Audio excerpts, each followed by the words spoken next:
Just 20 days to go until top leaders of the world's biggest economies gather in Hangzhou for the G20 summit. Chinese President Xi Jinping will host the summit.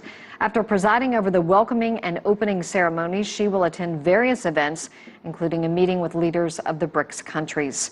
Apart from the closing events, Xi will also brief the media on the outcomes of the summit. Here's a look at the agenda of this year's meetings. 20 days to go.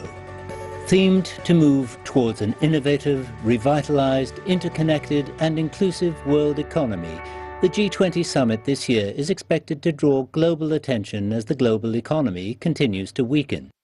Ahead of the summit, China announced its top 3 targets. The first target is to give play to the guiding role of G20, indicating direction and seeking driving force for the global economy.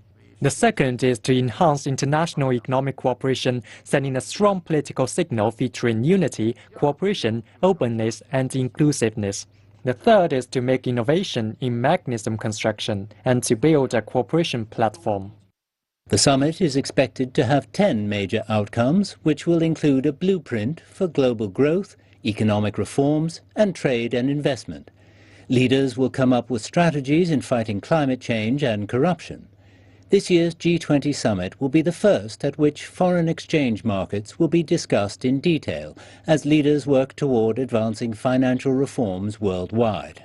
We need to instill market confidence and ensure there are no competitive devaluations, but rather let the market determine exchange rates.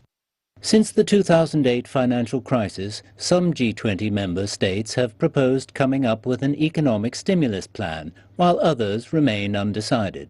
But G20 countries have reached multiple agreements this year towards building a new world economic order. In July, trade ministers agreed to cut global trade costs by 15% by the end of the year. Finance ministers have also agreed to new economic reform measures, and member countries will now face an evaluation of their reforms every 2 years. The world economy is still facing a hard time, with increasing terrorist attacks, Brexit complications, and US election uncertainties.